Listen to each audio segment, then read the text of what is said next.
going to do here today. And although I do from time to time do magic, you never know really when something may happen. And so you're just going to have to pay attention. We will talk a little bit about magic and how it's used and maybe teaching apologetics a little bit later.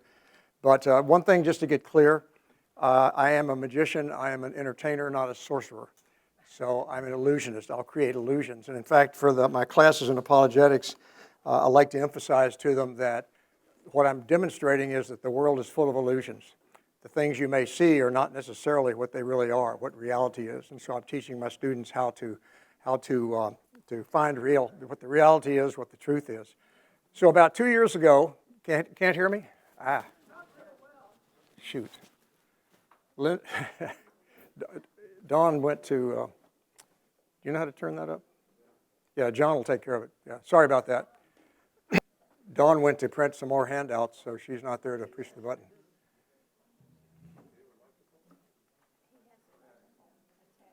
Is this better? Is this better? Is that better? You hear me?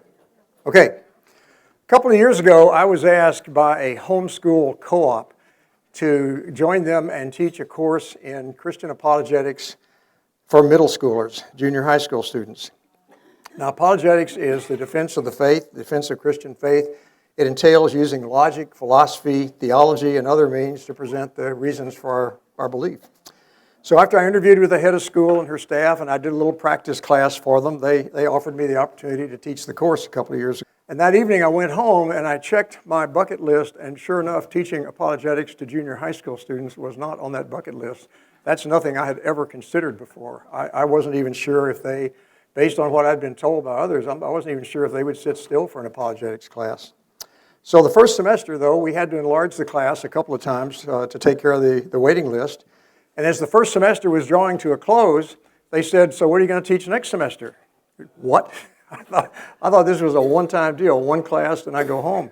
They said, "No, we want a second class." And so we put something together with teaching science and its relationship to religion and Christianity, and also teaching about other religions, how you can tell whether they're a Christian religion, what the differences are.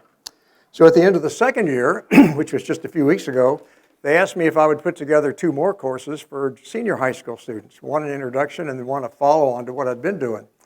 And unfortunately, I wasn't able to do that due to time constraints, but I'm working with some other apologists, and we're going to try to do it.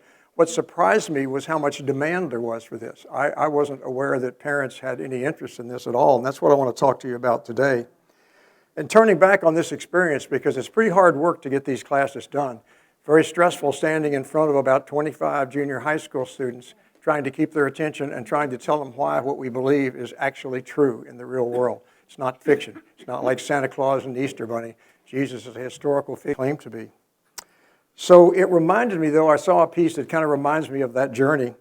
It says that a gent by the name of Thomas Cremner wrote it. It says, "God's love takes us on journeys where we do not wish to go, makes us travel by roads we do not wish to use, to take us to places we never want to leave."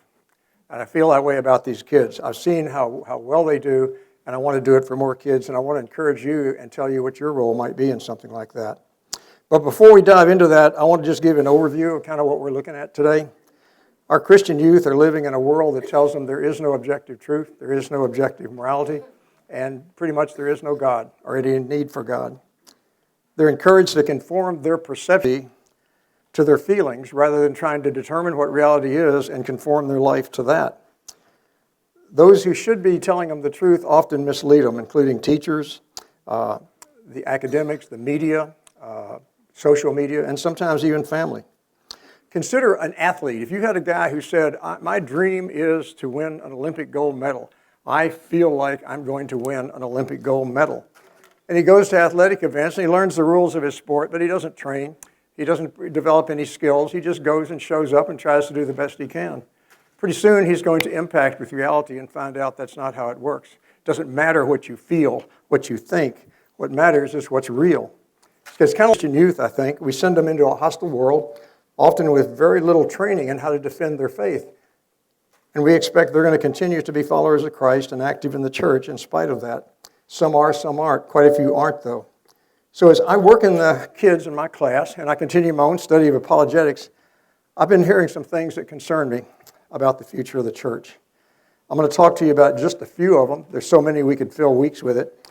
But you may have heard of some of these. 5 things that I decided I'd like to just kind of highlight for you.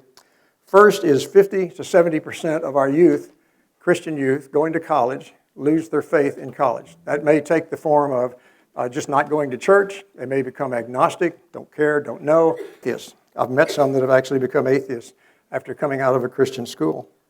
Number 2, many young people are joining churches that don't hold a biblical view of Jesus.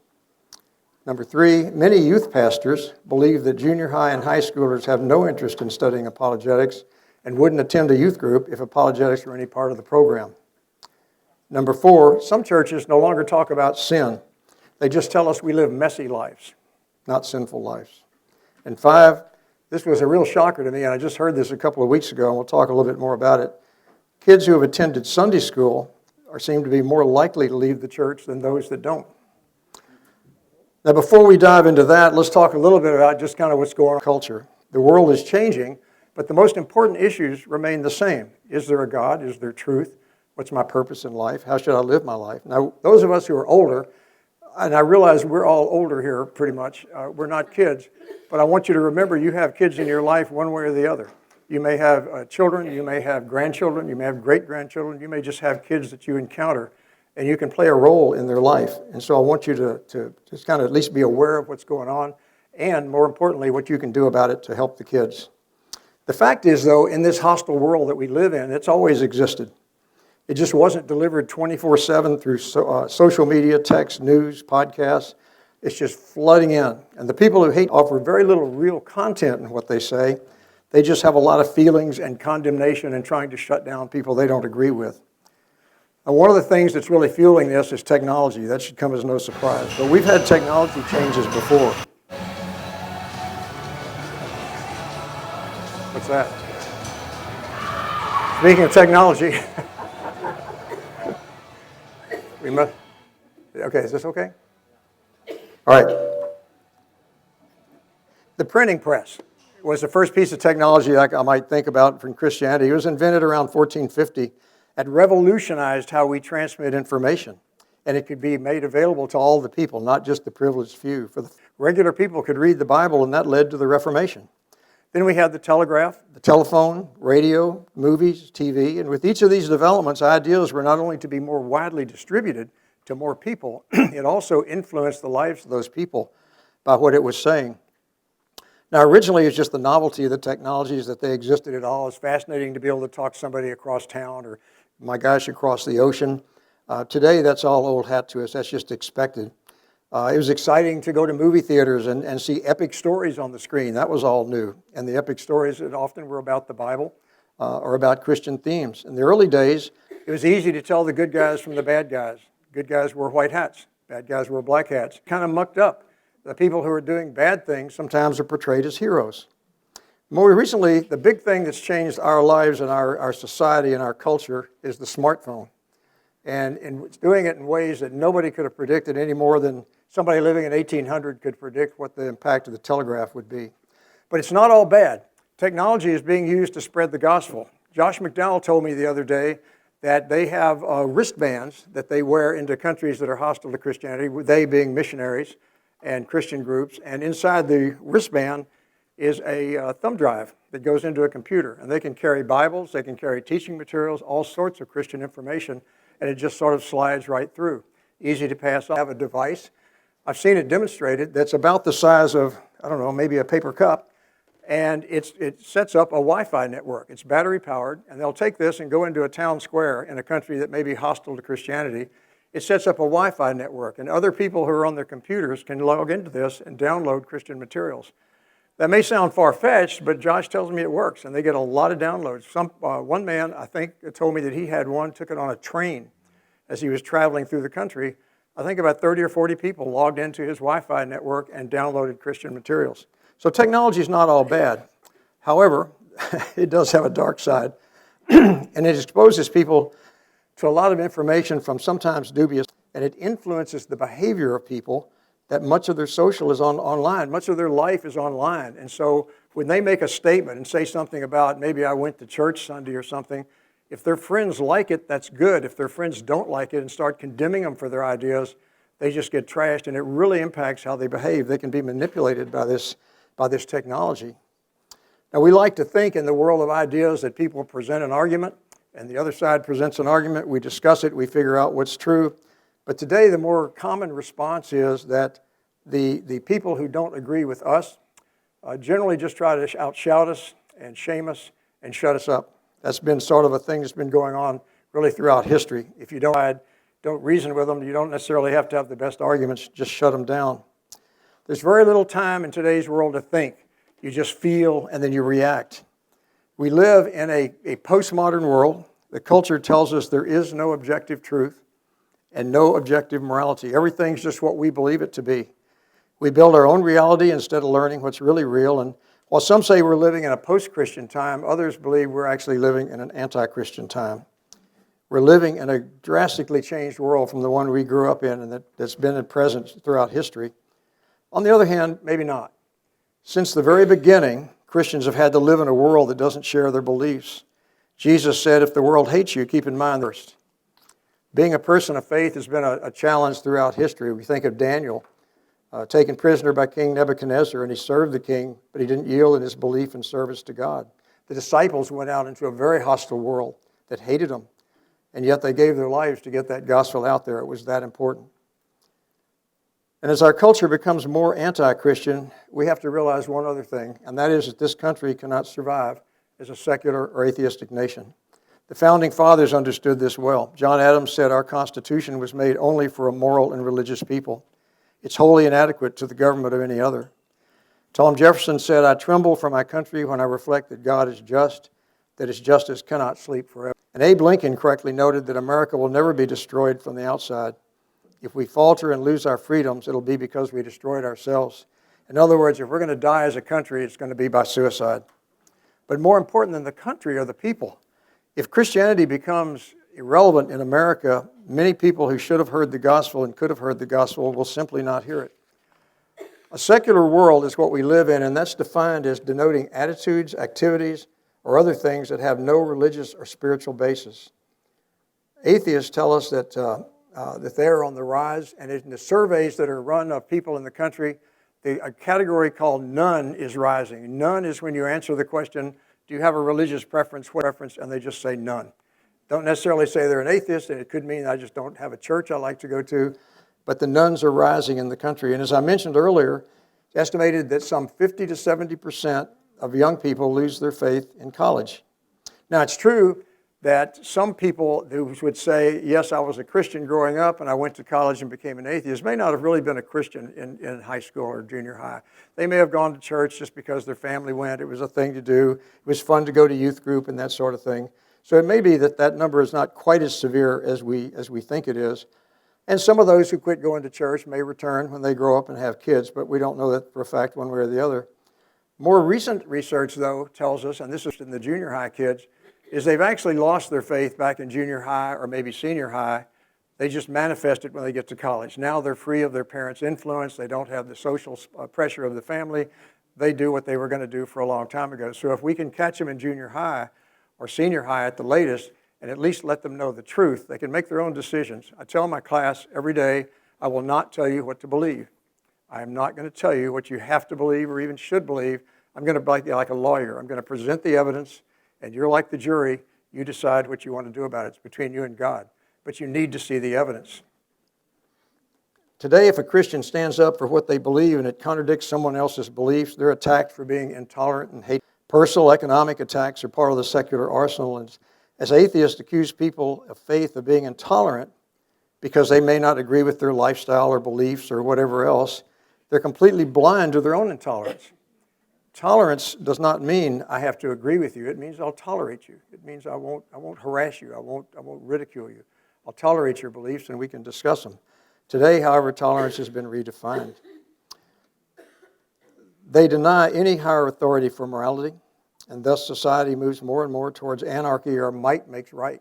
If I can yell louder than you, if I can shut down your social media, if I can get people to call you hateful and bigoted, then my might will make it right. You really can't live that philosophy if you think about it. If a teacher tells you in college that you just do what's right for you, if it's right for you, it's right for you, it may not be right for me, but hey, If it's right for me, I'll do it. You respect that. But the kid cheats on the test, and what's going to happen? He's going to flunk. The student may well say, well, it was right for me. I felt it was right to cheat on the test. I had to. I got a good result. I got a better grade. The teacher's going to say, no, that's not how it works. He's telling him that, no, my will is going to prevail. Doesn't matter what you think. So they really can't live the philosophy that there is no truth, true for you, true for me, that sort of thing. It just doesn't work. And we pretty much lost the ability to have rational discussions in favor of silencing and insulting people who disagree with us. Just look at and look at the news. Look at what they want on the news. I know Sean McDowell was going to be on a CNN interview one time, I think with an atheist, and he was talking to the producer about what he was going to say, and he was going to say, yeah, well, I respect the guy. I respect his ideas. I'm going to talk to him, and we're blah, blah, blah. Producer finally said, we don't want you. We want somebody who's going to argue with him and get mad at him, basically, and have an encounter like a WWF event rather than a conversation. That's not what they're looking for. They're looking for things that get people excited and revved up, and that's not a good idea. They don't win the debate with the best ideas. They just overpower or shut down the opposition. So it's important now more than ever to teach kids to be discerning, to be able to tell what's true from what's fake and what's false. And that takes a little bit of training. So we live in a post-truth world where the pursuit of truth has no value because the belief is there is no objective truth. The fact of the statement is there is no truth is self-refuting. If somebody tells you there is no truth, you should say to them, is that true? They're making an objective truth claim. There is no truth. Well, if that's true, what you just said, they're asking you not to believe them, basically. And that's what the kids need to know, because if you haven't thought of that, and somebody comes to you, particularly a professor maybe, and says there is no truth, you think, oh, well, he's a smart guy, must be no truth. So I'll check that, and it'll just all be my opinions. If you think about the kid, world that's hostile to their beliefs, and they're very sensitive to wanting to be liked, and social media can be used against them, it's a bad situation for the kid. The world has also hijacked our language. That probably resonates with a lot of people. In my class, we emphasize the need to be sure that we know what other people are talking about. When the conversation is going, what are you talking about? Do you all remember the comedy skit with Bud Abbott and Lou Costello on Who's on First? I showed that to my kids the other day, and I was amazed. They loved it. It was an old black and white thing, kind of poor quality. I showed them the video, and they loved it. And the point was, what I want them to understand is, here's two guys trying to have a conversation. Bud is talking about the three players on the bases, Mr. What and Mr. I don't know. Lou is asking, who's on first? And Bud says, yes. And Lou says, what? He says, second base. And it goes downhill from there. And the point is, here's two guys trying to have a conversation, and the words are right, but the context is all screwed up, and they can't get anywhere, and they get mad at each other, and finally, I think Lou just storms off, flips his hat, and it's over. Now, let me tell you another example. If I stand up here today, and I say to you, I can fly. I can fly. How many of you believe that? You're kidding me. Well, thank you. Let me tell you, let's get the context of that. I may have a ticket on American that I'm going to be going to New York this afternoon, and I'm going to fly. Am I flying? Yes. I'm going to be going across the air. I'll be up at 30,000 feet, screaming across the country. I can fly. Now let me try it again. Having put that aside, I didn't mean that. I meant something else. I can fly. Anybody believe me now? All right. You're just humoring me, though. You don't really. No, you know, you've heard the story. What I mean in this time means I'm a pilot. I learned to fly in the Navy, and I can fly. I may be going down to the airport, rent a plane. I'm going to go take the plane off, and I can fly. I am a flyer. So, context again. Now let's say, though, that I say I can fly, and I'm thinking in my mind, I'm going to go out there on that balcony, and I feel this. I can get enough wind under my wings that I can fly, and I'll just swip over there to the main sanctuary. Would you believe that? Would you encourage me to live my dream? If I feel like I can do that, would you say, hey, go, man, you know, take it, just do that? I don't think so. I hope not. You would try to get me some help, because I would be not in touch with reality, because the reality is I can't fly that way. So again, when having the conversation, we need to be sure we know, and that comes into play sometimes when another religion will tell us they're Christian, or when something like the Church of Scientology has something on top of its building that looks like a cross. Kind of projects an idea that they're Christian, and they're anything but Christian. They're not Christian at all. The other thing we do is we change the word itself, tolerance. That's defined as putting up with something we disagree with. Now it means accepting and even celebrating something we disagree with. In fact, we shouldn't even say we disagree with it. We should just say we agree with everything and we love it all. And if we or do that, if we say that we disagree with something, even though we'll tolerate it, we're going to be labeled as racist, hateful, or fill-in-the-blank phobic. You accept and believe what I believe in, but I will not return the favor. I will not tolerate you. You got to tolerate me. You got to do away with all your beliefs. And love, that's an important word. Love's important to Christians. God is love. God loves us. We love God. The Bible tells us that God so loved the world that he gave his one and only Son, in him, shall not perish, but have eternal life. We're told to love God and to love our neighbors. And our concept of love has always been that the lover cares for and protects the beloved, and they want to do what's good for the other. Today, anything that makes someone uncomfortable is deemed unloving and even hateful. They can't detect love. If you would tell me, don't jump off that balcony, that would have been love. If I would have said, hey, you're making me feel bad, I think I can, you're hateful, you're not loving. And that's how it's used today. Also messy, the word messy that substitutes for another word. We substitute words for those that have fallen out of favor for fear they might offend someone. Some churches replace sin with messy. We're not sinful, we just lives. The woman at the well had a messy past. Christian community can be messy, life is messy, embrace your messy life. I'm sorry, but no, messy makes the sin seem like trivial. It makes going to hell for messiness seem like a lot of overkill. The wages of being messy is death. Doesn't sound right. It undermines the gospel. And the good news really isn't good news unless the bad news is really bad news. If we tell people they really don't have a problem, then why should they look for a cure for the problem? If I read tomorrow morning in the paper that there's been a cure for cancer, I would be pretty happy. I would say that is good news. I would be very happy to read that. However, think how it would impact me. I had been diagnosed with terminal cancer and found now there's a cure for cancer and you take a pill and it will cure any cancer. That is really good news. That is praise God kind of news. And I think it's the same thing with this messy versus sin sort of thing. If I don't know that I'm dead in my sins, if I don't know I have a big problem, then the good news of Jesus is not really that much good news. It's kind of an academic thing. It's good. Maybe I'll have a little happier life, but I don't want to have to follow all those rules. But if I know I'm heading to the wrong place and Jesus is the solution, then that's going to be really good news. And so I think we need to let our kids know, not in an overbearing way, but just let them know what the problem is. What's the situation? Why did Jesus die on the cross at all? What is our problem? What do we need help with? Because otherwise, if you don't need help, for a solution. So our kids need to know that we have a massive problem within us and it needs fixing, and the only fix available is Jesus. Jesus didn't go through the passion and the death on the cross for people who are messy. He did it for people who are dead in their sin. Now there's another factor that's a big one in getting kids away from the faith, and that's science. That comes up all the time, as you know. Secularists and materialists claim that science is the only way to know facts. Science is the only way to know truth. Sometimes, in fact, that statement itself is not based on science. You can't prove that statement by science. That's a philosophical assertion. Such a belief is sometimes called scientism, not Scientology, scientism. Scientism is a belief that science is, you can know anything is through science, no philosophy, no theology, no rational thought, just science. And that turns out to be a cause of a lot of young people leaving the church. Now, there's no doubt science can do a lot of things, but there are things science can't do. For example, predict the weather accurately. If you think about it, I've often looked at my iPhone and it says there's no rain today, and I'm looking out the window and it's raining. Now, that's kind of a joke of a thing, but still, science can't do everything. Science is able to do a lot of measuring, give us a lot of numbers, give us a lot of results, but it can't necessarily answer the why of the question. It might say how and what, but not necessarily the why.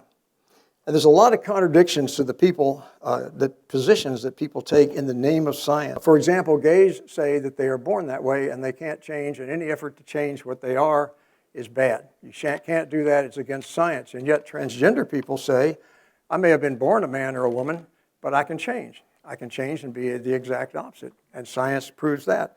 Well, science doesn't say that. Science says you're born a male or a female, you have certain chromosomes, you have certain DNA, and you really can't change that. You can change your outward appearance and so forth. But the point is, people are always using science. On TV ads, you'll hear scientifically proven. Science says, scientific evidence suggests, and that sort of thing. And so our kids are being beaten around with that, and then they come up with the things like evolution. Evolution's always a big one. And just to be clear, when we're talking about evolution, we're not talking about what some people call microevolution. And that's where animals in colder climates may have more fur than an animal in a warmer climate, same animal. That's more of an adaptation. That's not going from a turtle to a giraffe. That's just a little change in there. Bacteria mutate and become resistant to antibiotics. That can be called microevolution. The revolution that Darwin and neo-Darwinism are talking about is where you basically start with a swamp and you get a one-celled critter, and then you get a lot more critters, and there are changes going on, small changes by some mechanism, and as these small changes give that critter some small advantage, the advantage survive, nature selects them, it's called, and they survive and continue to improve and improve and improve, and over millions of years, you go from literally a one-cell animal to a human, or to an elephant, or to a giraffe, or something like that. Now, it turns out that there is a lot of evidence against evolution. And a lot of people believe it. A lot of people consider it settled science. There is a lot of evidence that in college textbooks and high school textbooks, there are experiments that allegedly prove evolution or support evolution that have been completely discounted, disproven, and yet they still show up in textbooks. I'm not sure why that is, but a lot of the people that support evolution really haven't studied it. They don't know what the cool people say. And in the textbook, it says it's settled science. I want to give you one example out of many of people who dispute Darwin's theory, and this is a serious person. There's a gent by the name of James Tour, Dr. James Tour, professor at Rice University. I've met him a couple of times, really great guy. He's a Christian. He is a world-renowned scientist. In fact, he's one of, I think they say he's one of the top 10 quoted scientists in the world. He's a synthetic organic chemist. He specializes in nanotechnology. He teaches chemistry, material science, and computer science at Rice. Tour says that if anyone can understand how evolution works at the molecular level, it would be him. He's not being immodest. He studied it. He understands how things work at the molecular level. He has an invitation out to everybody in the world. If any scientist can come and explain to him how evolution works at the molecular level, he'll be on board. He'll come with it. In fact, he'll even pay for lunch if you'll come explain it to him. So far, no one's been able to do it. The challenge is out there. Tour says, I saw him speak 3 weeks ago, Tour says that when he meets with Nobel Prize winning scientists and leading scientists around the world, they all acknowledge that Darwinism's in trouble. Evolution, as Darwin explained it, and even the neo-Darwinism, which has to do with genetics, just doesn't work. It doesn't get it done, and yet they can't say that, because they're desperately looking for another explanation. They're not willing to say, well, maybe there's an intelligent designer working there somewhere, even in spite of the evidence. Some scientists even say things like, we have to always keep in mind that even though it appears to be designed, we know it isn't designed, so we have to keep that in mind. Well, we don't know that. But in any case, there is a lot of evidence against it. And so all I want our kids to know, again, is that it's not all one-way street. It's not settled science. Look at these experiments, some of which have been disproved. And yeah, you got to believe in evolution. And of course, evolution says it's unguided and it's not heading anywhere in particular. It's just random, which means there is no God. There's no God necessary for that evolution. So that's really where the damage comes to Christians. But we need to understand evolution and what it can. And it can't do the things that often are claimed for it. And there's a great deal of evidence for that. That's not just me waving my arms and saying, hey, the Bible says God created the world and God created man, so Darwin's wrong. Not so. I've read Origin of Species. It's got a lot of flaws in it just from my level, and I'm not even a biologist. But the point being, kids need to know that. They need to know what that truth is. Somebody said that truth doesn't need to be defended. It's like a lion. Just set it loose and it will defend itself. My goal is to try to get the truth in front of the kids. Just let me show you both sides of the case. You decide for yourself. The other favorite of science is the Big Bang. So the Bible says that God created the universe, created the earth and the universe, presumably the stars. And for a long time, for hundreds of years, probably thousands, scientists and the best thinkers felt that the universe was eternal. It just was. I forget the guy's name, the one that says the universe or the cosmos is all there is, was, or ever will be. It's always been there. Well, it turns out that science, a while back, caught up with the Bible and discovered that there was, in fact, a creation event. They called it the Big Bang. That's actually a derisive term. That's a term of disrespect because, like, Big Bang, big deal. They didn't like it because they wanted the universe to be eternal in contrast to the Bible, but in fact there was a creation event. From a singularity, this thing came into being. I cite that, and they try to say, well, it could have just happened by itself. Stephen Hawking, the well-known physicist, says that gravity alone could have done the job. You don't need God. His quote is, because there is a law such as gravity, the universe can and will create itself from nothing. Remember that word nothing. We'll come back to it. Spontaneous creation is the reason there's something rather than nothing, why the universe exists, why we exist. It's not necessary to evoke God to light the blue touch paper to set the universe going. Now, just common sense tells you that if there's nothing, there would be no law of gravity. Nothing means nothing. When scientists say they don't mean like in this cup, well, actually there is something in there, there's water in there, but they don't mean this cup has nothing in it. They mean nothing. No time, no space, no molecules, no atoms, no nothing, nothing. It's hard to conceive of nothing. I mean, you can kind of make your brain explode trying to think of what would nothing be like, but it's just nothing. And if that's true, there is no gravity. There is no other materials for gravity to pull together. And so Hawking is wrong. And there may be more to it than that, but most people understand that it didn't happen that way. They're looking for other explanations. But for now, the Big Bang actually validates the Bible. Not the way they interpret it, like Hawking says, oh, it just happened. Well, no, that's pretty much dismissible. So a good point for kids to understand that, because if they hear Stephen Hawking, well-known physicist, says, it just created itself, they may go out and think, well, that's true, and my gosh, I guess the Bible isn't true. They need to know the truth. So what are we going to do? Are we doomed? Well, in the Bible, it says in 1 Peter 3:15, in your hearts revere Christ as Lord. Always be prepared to give an answer to everyone who asks you for the reason for your hope you have, but do this with gentleness and respect. I have to emphasize that a lot with my kids. Do this with gentleness and respect. Don't be arrogant. Don't try to make them feel bad. Don't get into that screaming thing. Tell them the facts. Frank Turek says that our kids are being Christians because they were never talked into it. And most churches, it seems to me, don't seem to teach apologetics at all. When I get together with other apologists, they all have the same complaint. They can't get their church to get interested in teaching apologetics. Maybe because it has that kind of unfortunate name, apologetics. I mean, somebody asks me, what is apologetics? The first thing I say is, I'm sorry.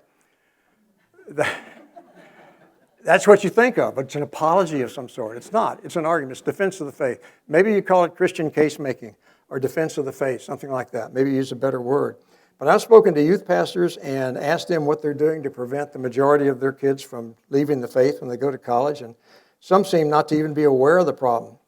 Others tell me that the youth group emphasizes in learning Bible verses, and they go on to tell me their students or others wouldn't be interested in apologetics at all. I beg to differ. I'd invite them to visit a class like mine or go to an apologetics conference. They have a lot of conferences around here. 2-day conferences cost anywhere between $20 to $30, $40 to attend. Watch what these kids are doing at these conferences. Thousands of them show up for these things. I compare my class to a sports camp. It's where you go up against good players. We do role playing in the class a lot, where I tell you I'm the atheist with an attitude. And after we've learned something, I'll go up to them and say, hello, I'm Ted, visiting your school, and you're not one of those Christian kids, right? Because you look like a pretty smart kid. What do you study? And they'll tell me science. I'll say, oh, science, so you understand evolution, And I want to see what they say to me. I want them to be trained in that. What if somebody does say that to you? What do you say? Do you just say, I don't know, the Bible says, I don't know. My parents tell me this. I want you to give them an argument for it and stand up against them. And there's some ways that you can do that, some really excellent tactics we can use. One of which is just ask them questions. Why do you think that? And what do you even mean by that? And how did you come by that conclusion? What literature did you discover? Can you show me some evidence that we could look at, and then I can go away and come back with evidence for you? The results in the class are really excellent. Many parents and even the kids write to me, email me, and stop me in the campus to thank me for teaching the class, and I'm astounded. I didn't think there was that much interest in it or that much need for it. And the kids also, it's always funny after something, when the kids' older siblings have come back from college talking about evolution or maybe no truth or something like that, these little guys grab onto them and have them for lunch. And the parents come and tell me that, and they're very pleased to have seen that. And the older sibling, who had no advantage of learning any of this, didn't even know there was another side to the story, learn it from their younger brother or sister. Now, in my class for junior hires, I present an hour and a half of lecture every week. We do robust role playing. We have guest speakers come in from time to time. I encourage them and beg them to ask questions. I want them to ask any questions they have. Questions are not bad. I don't want to ever give them an answer like, well, just have faith. Or, gee, we all have questions. I don't know. If I don't have an answer, I'll find one. On your table, you have some handouts that have a few references that I've used for apologetics. And if anything from, there's an apologetic study Bible for students, which would be a great gift for anybody, any student. There's some conferences, the conferences I talked about, where kids can go and hear a whole bunch of apologetics. And they're very fun events. They're fast-moving, lots of music, lots of good stuff. Of the books, number 13 is called Mama Bear Apologetics. If there was one book that I would give, and I'm going to do this next semester, give to a parent of a kid, and it doesn't have to be a parent of a kid, it can be an older person for yourself, but this book is written by several ladies who call themselves Mama Bear Apologists. And Mama Bear, if you mess with a cub, the Mama Bear is going to come and just tear you apart. And their motto is, roar like a mother. They are mothers and they want to protect their cubs. And they do this through apologetics. And they break it down in an easy to understand way. Tell you practical things you can do to help your kids be encouraged and to understand what the issues are. Things to look for, like hijacking the language, things like that. So if you could get one book, that would be the one I would say. And then there's curricula on there, YouTube videos. You can watch videos of people role-playing, people giving various lectures. And one of the things that I like best is Jim Wallace, who's spoken to this class a long time ago. He's a cold case Christianity author. He's a former homicide detective, worked cold cases. He has a website and an app, and the app has quick answers to questions that might come up. Questions like, how do I know God is real? How can I trust the Bible? How could a loving God send people to hell? You can find those questions and get a quick answer to it right away. And so that if you come up with something or somebody makes a statement and you want to know kind of just a quick answer to it, that's one of the ways to do it. You can have these apps. I have several of these apps myself, and I listen to podcasts every day to just kind of keep up with what's going on. But my kids sit there for an hour and a half of lecture every day. Now, we don't do much of anything in the way of games. In fact, we don't do any games. We don't sing. We don't have music. Every time they hand in homework or role play with me or catch me in a mistake, I reward them. A mistake might be I've made a typo in the class. One day I had a Bible quote from from James, except I'd labeled it John. Somebody caught me on it, so they get a ticket for the raffle. I want them to find mistakes, find errors. I tell them I do it on purpose, but I don't. I just screwed up. And we do things that they might not expect. I'll tell them to really be sure when they're checking books and things, they need to know you can get burned if you read the wrong kind of material. So you want to be careful what you're doing. Now, I do that sort of thing pretty much during the class. I don't tell them I'm going to do it. That's always half of them see what happened. And something, just may just occur out of nowhere. Like, that's one of their favorites as well. That gets their attention to get them started. But we do different things like that. And I'll just show you one, because Ron said I was going to do a magic show. We're going to do one trick. I'll show you kind of just, again, how to illustrate the world is full of illusions. It's not always what you see. What we're going to do is take this rope and cut it in half. And this is kind of a classic of magic. And we cut it into two pieces. Now I'm going to magically restore this rope to one piece right before your eyes. I'm not going to put it in a box or a bag or anything. But there it is, restored. Thank you. Now, you might notice there might be a bit of a problem there. It looks like a knot. I just tied the two pieces back into one. I can trim that off a little bit and might fool some of you there in the back because maybe you can't see the knot quite as well, but I suspect you can. But we can also say, what you thought you saw was not what you saw. You thought you saw me cut it in half, tie it together. All we have to do is take the knot off and get rid of it. And you'll see I never cut the rope at all. It was never cut. Again, just an example of an illusion of something. What actually happened there? Did I cut the rope or didn't I cut the rope? The rope looked like it was cut in half. Now, I actually teach them this trick. After I do it, I'll take them through it. I have it on a YouTube video also showing how, in case they forget. But the point is, I want to show them what actually happened versus what they thought happened. It wasn't the same thing. We do a thing with a coloring book. Whoa. Do a thing with a coloring book. I tell them I ordered a coloring book. This is says a fun magic coloring book. I ordered this from a magic store. I got it. I opened it up, and all the pages were blank. It was just a blank book. So I called the magic store, said, hey, you sent me, and I want a coloring book. This is just a book of blank pages. They said, are you a magician? I said, yes. They said, okay, take some wiffle dust from your right pocket and sprinkle it through and see what happens. So, okay, we'll try it. And sure enough, the book was all colored. And I thought, well, still not really what I wanted. I didn't want a book colored. I wanted a coloring book. So I called him back and said, hey, this is Ted again. The book, okay, that's great. Now it's all colored. Not what I wanted. I wanted a book with little things where I could color it myself. You put 3 pieces of magic on there. Let's take one off. Now try it.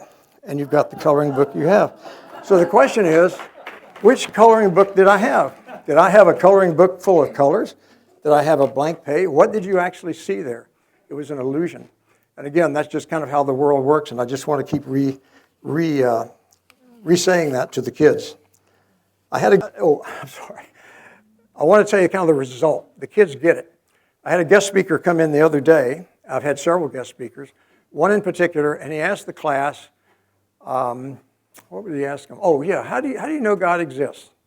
Now, I'm sure he asked that question a lot. He just kind of wanted to get a conversation going. And I'm sure the answer he usually gets from him is, well, the Bible says he does. So he does. One little girl, this little cute little girl in the front row, held up her hand. He said, yes, what's your answer? And she said, well, there's the Kalam cosmological argument. His jaw hit the ground. That's a fairly sophisticated philosophical argument. The fact that you didn't react tells me you don't know what it is either. And if you want to know what the Kalam, it is an argument, a philosophical argument for the existence of God. Google it. Go to one of these web pages and find it. But the point was, that was a pretty sophisticated argument that young lady knew. She knew it existed. I don't know if she could explain it in detail. It's really fairly simple to explain until you really dive deep. But he was amazed. I also had a gent who portrayed a Muslim, Alan Schleman, who's also spoken to this class. He does role playing. So we told the class we're going to have somebody come in and speak to them about Islam. I introduce him as my friend Saeed. He comes in and portrays a Muslim. They don't know he's not a Muslim. And so they engage him. And he's telling them things about Jesus was just a great prophet. Muhammad was a great prophet. Jesus is really, Jesus is really a Muslim. He's going to, when he comes back second time, he's going to declare he was a Muslim. All that sort of thing. Class is engaging him, and they're really doing a good job of pushing back on him. They're not kind of giving up. They're pushing back. And at the end of the class, he really surprised me, because Alan's done this a lot of times in a lot of places. He surprised me by saying, that this class had treated him with more respect than any group he'd ever had. That often people get mad. If you go on some of these YouTube videos, you'll see people get really angry when somebody is just role-playing, maybe a Mormon missionary or a Muslim, something like that, atheist. Some of the Christians get really mad and screaming at them, and I've seen people even storm out of the room. They get so mad at them. And that will go back to 1 Peter. It says, do so with gentleness and respect. You're not going to convince anybody of anything by yelling at them or getting angry at them. Engage them and talk to them. I had a case several years ago where I met a young Muslim in Dearborn. He was a Shia Muslim, and he was at a booth at an Arab American fair. And I wanted to talk to him about Shiite, how his beliefs are. And I went up to him and said, I'm a Christian. I'd like to know something about your religion. He said, that's great. I've read the New Testament. Let's talk. We talked, and he told me at one point, well, you know, the New Testament's been corrupted. It's not the same thing as it was really written. It was written fine, but it's been corrupted. And I asked him, how do you know that? In order to know that, you must know what the real version is. And also, who did it? And he thought, well, King Henry VIII, I think. I said, no, it wasn't Henry. And in fact, we have manuscripts. We have thousands of manuscripts that show the Bible is very authentic to what it was back in the first century. And in fact, Muhammad had access to those. So if he was saying the Bible's been corrupted, then there was something wrong there. So then he said, well, I've read the New Testament, and I think that really it's just disgusting that the God of the Bible would come to earth, be born as a baby, he would poop, he would get acne, he would be dependent on a woman for his life, he would let himself get beaten, crucified, tortured. That's disgusting. I prefer to worship the superior God of the Quran. So I said to him, I can see how you think that. And I said, in fact, you'll be surprised to know I agree with you. I think for the God, the Creator God, the greatest conceivable being to come to earth and be treated like that is truly deplorable, disgusting, degrading. But when I realized that God did that for me, to save me, that was the price to save me, and he did it for me, how can I not worship that God? So we talked a little bit more. He was a very nice fellow. We had a good conversation. I think that approach was working a lot better with him than another group of Christians across the street holding up big signs that said Muhammad is a child, Muslims are going to hell. That's just not going to, I mean, that may make you feel good, but that's not going to get any kind of conversation. There's no hope of bringing one of those Muslims to Christ. And a lot of Muslims are coming to Christ these days, but not through that sort of thing. We have to do it with gentleness and respect. And that made me so proud of the kids when Alan told them that he had never been treated as well by a class. So why don't youth pastors even want to consider teaching a little bit of apologetics? And I really don't know. I think it may be one of two things. Maybe they don't know anything about apologetics, or maybe they're afraid if they bring in somebody to teach it that they're going to get asked questions that they can't answer. Not sure. But your church youth groups today, and it's all over the country. Again, I get this from a lot of apologists, not all, but a lot, just emphasize fun, pizza, music, and if time permits, a little bit of the Bible. Students aren't encouraged to think deeply or to ask questions, and it's no wonder they walk away from such a faith because they've not gotten any answers to any of their questions, and they've not been challenged at all. It reminds me of Peggy Lee's song. You remember her song, Is That All There Is? You might think, is that all being a Christian is? The chorus is that all there is? Is that all there is? If that's all there is, my friends, then let's keep dancing. Let's break out the booze and have a ball. That sounds a lot like what they do in college. But that's the fact. If that's all there is, if it's just like sex, it's really not that big a deal. But it is that big a deal, and it's easy to teach them that. I mentioned that I believe that there's a higher drop rate, or somebody claims there's a higher drop rate out of church, out of belief in Christ, for those who have attended Sunday school. And I think the explanation was just that, again, in Sunday school it was very thin. The Bible studies were thin. They colored coloring books. They were told the stories. Nobody ever told them, by the way, do you know there's archaeological evidence that shows these things actually existed? That we have manuscripts for the Bible that show this is true? There is evidence that Jesus rose from the grave. It's really true. It's not just a Bible story. It's not just a coloring thing. And I think that's because of the Sunday school has actually done more damage than good. And that's a horrible thing to say. And I'm not sure it's true, but I kind of resonate with it.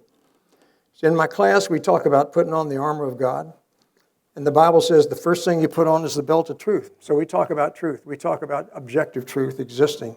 From truth, we go to the existence of God. That's where the Kalam argument comes in, along with lots of others. We talk about the reliability of the Bible. And then we finally talk about the truth of the resurrection, because as Paul says, if that's not true, we can go home. I tell them if that's not true, you get your tuition money back, because we have nothing to talk about.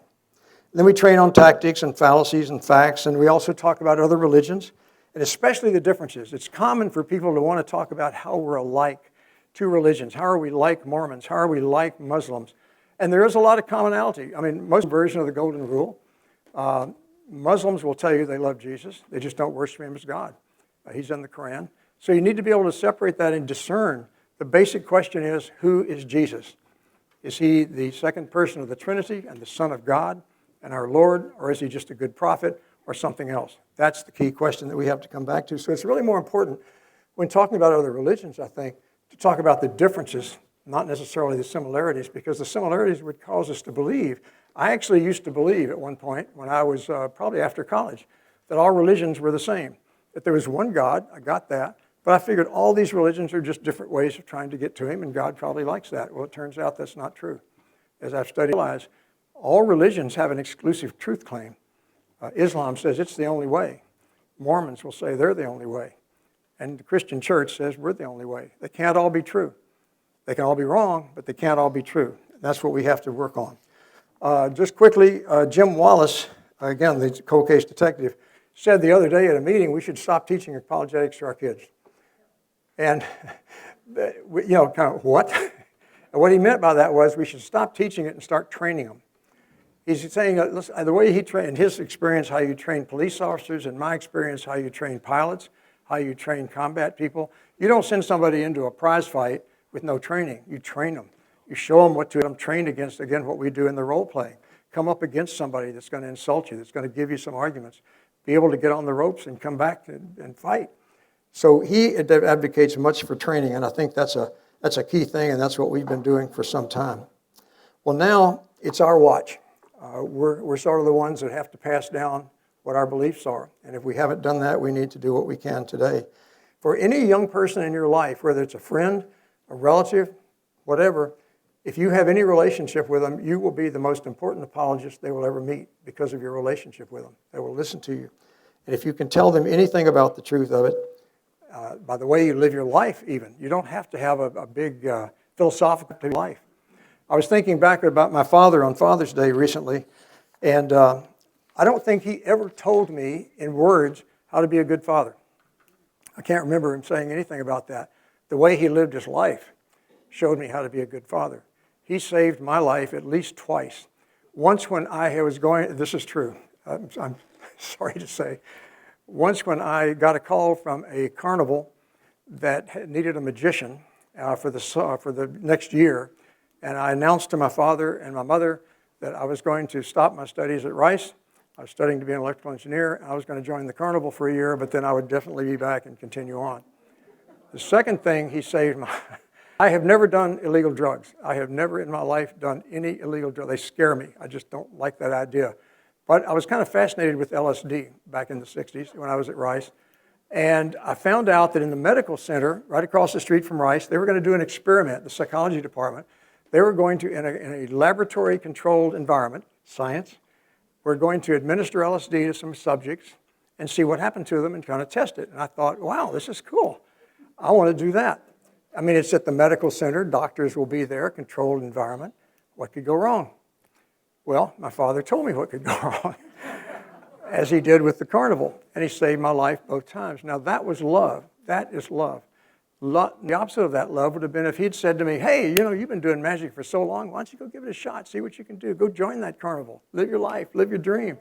Or in the LSD example, yeah, that would be cool because, you don't use drugs on the street or anything. But, yeah, with doctors, hey, man, that could be fun. Tell me how it went. That would not have been love. Love was where the lover cares for the beloved and tries to protect them and does what's best for them.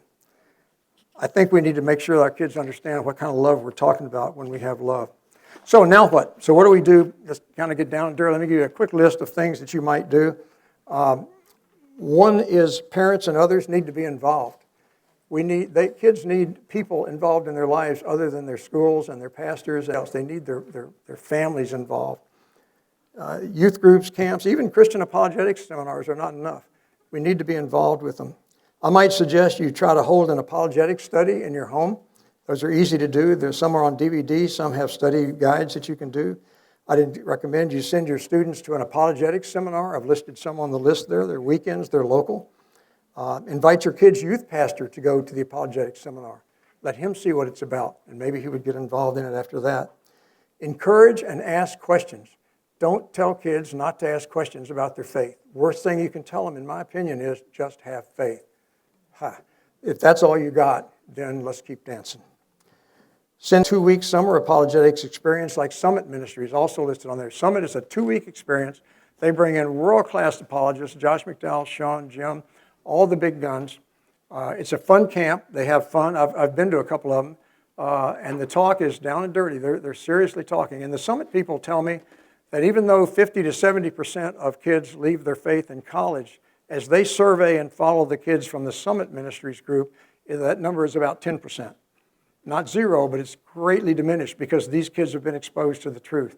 They understand how to stand up against the lies of the culture.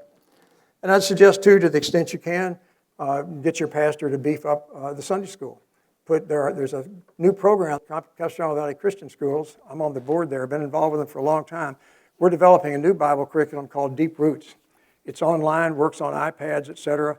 And as you learn the Bible studies, it shows you pictures of the archaeology. It talks to you about the evidence for it. It makes it real. This is where it happened, and this is the ruins of that place where it happened. So it's really there. It happened. Find youth groups that teach truth and send your kids there. And in college, when they get to college, encourage students to join groups like Ratio Christi and others. Ratio Christi means the reason of Christ, and that's an apologetics club on campus. Very robust. I've been to some of their meetings, and they are very good. They bring in, again, great speakers and will help kids to deal with what they're dealing with right. Kid can go there and say, hey, my professor just said this, what about that? And the Ratio Christi people can get them the answers. So I know that encouraging young people to ask their questions to you can be scary. What if you don't know the answer? What if you give them a bad answer? The key is just to let them ask and then find the answer. And you can search for the answer together maybe. Be sure to take your handout with you. That will give you a lot of resources. As you go out to find somebody, I'd encourage you, even if you could today, find some young person to talk to and just ask them why they're a Christian, how things are going. How do you know the Bible's true? What do you think about that?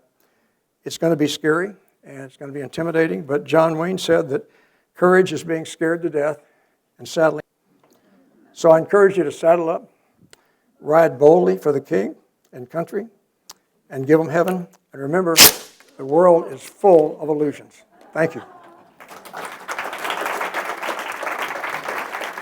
Okay.